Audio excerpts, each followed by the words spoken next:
Hello, my name is Ashlie. I am a devoted follower of Miley Cyrus, and do you have any idols? Raise your hand if you're like me, great.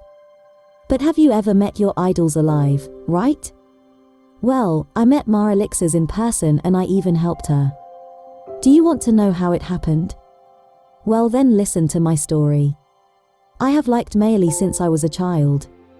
I fell in love with her as soon as I saw her first videos. It was like a bright flash. Something in me changed at that moment. I wanted Miley Cyrus to always be present in my life. The walls of my room were lined with posters and I knew all of Miley's songs by heart. I started dressing like Miley and I also had the same hairstyle. If she changed her image, so did I. When I finished school, I decided that this was not enough. I wanted to be completely equal to Euros, so I had a few plastic surgeries to make sure the match was perfect. You might think I'm crazy, but this became the meaning of my life.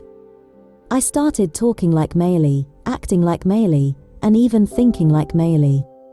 And then something happened that I waited all my life for Miley to receive to give a concert in my city. There were no words to explain my happiness, but for me it was not enough to buy a ticket and enjoy the show. What he wanted most was to meet Miley in person. But what chance did he have? It was impossible. Miley was surrounded by guards, managers, and producers who would not let me near her, and then a brilliant idea occurred to me. They cannot ban Miley Cyrus, Miley Cyrus herself, from the dressing room. I got dressed and made up and did my hair like her with this look. I got to the club before the concert. To my surprise, the guards let me pass without a problem. As I walked through the club, the staff greeted me and let me pass. They thought I was Miley Cyrus. My plan worked, so I sneaked into the precious dressing room with the Miley Cyrus sign on the door. My heart is beating hard. I opened the door and entered. There was no one inside, just her things. I started looking at all things as if they were mine. I got so carried away that I didn't realize that the dressing room door opened and someone had entered. She was the real Miley, you know. Gruss noticed me. Varese said that you are lost. I did not turn around. And then half. Miley was very surprised because she was seeing an exact copy of it. I didn't know what to say and just looked at my idol and smirked. Miley finally decided to break the awkward silence. She asked me what my name was and why I looked like her. We talked and talked for about 10 minutes. I was happier than ever. I was talking to Miley Cyrus. In the end, she suddenly asked Ashlie, "Won't you be me?" Sometimes I didn't understand what she meant. Then Miley explained it to me. She had a very busy schedule and didn't have time for everything. So she asked me to stand in for her sometimes at different events. Wow. Not even in her dreams would she have thought of that. Of course I agreed to be Miley Cyrus, even for a few hours. It would be great. As you can see, that day was a real party for me. So many events and experiences. Naturally. At night I got to bed and fell asleep immediately. I had a dream about Miley and it was a lovely dream. The next few days she seemed mesmerized. I was still in awe of meeting Miley and couldn't believe what had happened to me. But a phone call brought me out of that state. It was her. Miley was calling me. She told me that she had an autograph session planned for tonight and that she couldn't go. And she asked me if I wanted to give autographs to fans instead. Of course, I wanted to.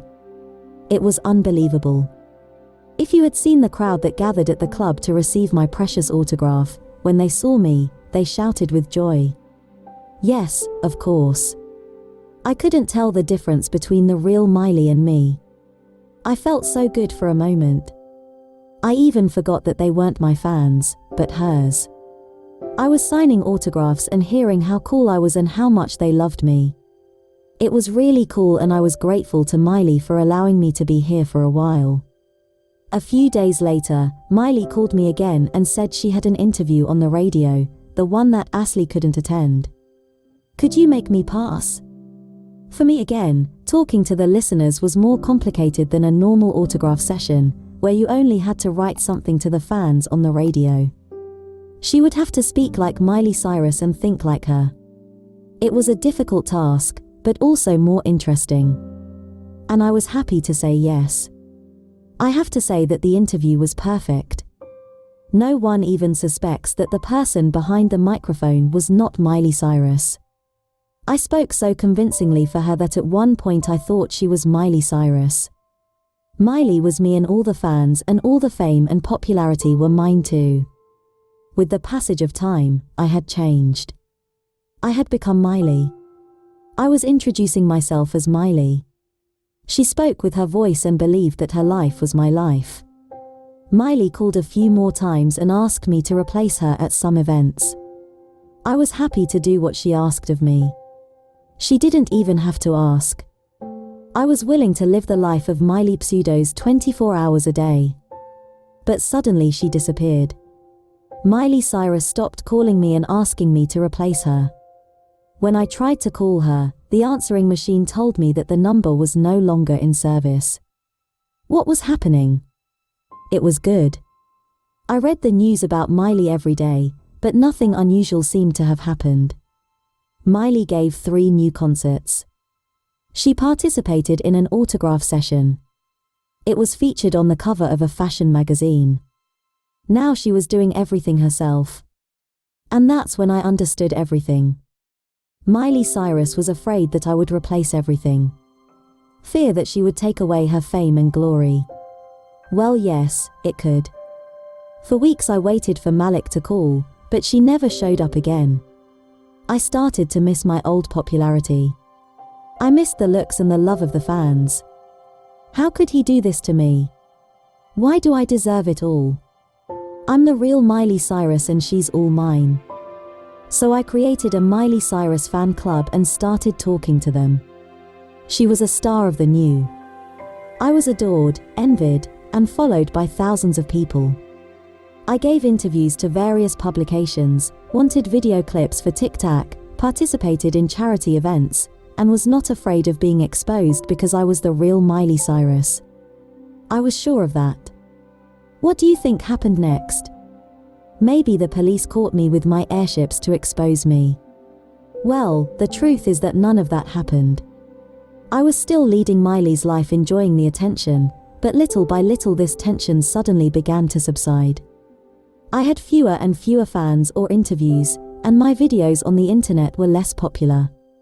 Of course, she was upset at first. I couldn't understand what was happening because I was a perfect version of Miley Cyrus. But then I understood that I was not the problem. Just the popularity of the real Miley Cyrus was fading. Show business is tough and it's hard to stay on top of fame. There will always be younger and more talented people. Also, trends change almost every day. Little by little I became an ordinary girl again. I stopped dressing like male, putting on makeup like her. I listened less and less to their songs. For some reason, they started to seem simple and boring. What was happening? I had been cured of my addiction to Miley Cyrus. There was a void in my soul. But one day I heard a song by an unknown singer and it was as if a feeling bomb exploded inside me. I fell in love with her instantly. Then I heard another song by this singer and another and another. They were amazing and I couldn't stop myself. But who performed those songs? Foresting her name in Go-Go, I saw a green-haired girl. It was cool. I immediately wanted to know everything about her, surround myself with her, and speak like her. I found someone I should live for. It was Billy choosing Mary's posters. It's me.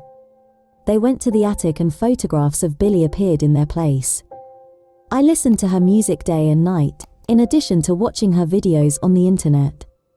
I wanted to be like her. I cut myself and had hair. I bought clothes like weak allies and learned to make up like her. But when I saw myself in the mirror, I kept seeing Miley Cyrus. So I decided to undergo a new plastic surgery. I wanted to become the real Villia Ellis. This is my history. Now I am raising money for plastic surgery and preparing to be like my idol. Maybe one day my city will come and I can sneak into their dressing room before the concert. Who knows what might happen then? However, the doctor doing the surgery told me to think hard. According to her, surgery is not going to make me happy. He says that I do not have a personality and that I will constantly look for someone who can fill my inner emptiness. Silly stuff. I don't believe anything. And what do you think? Tell me the comments and don't forget to subscribe to the channel and like it. Because I need to be popular. I need to become Villa Eliza and live her life. Neither?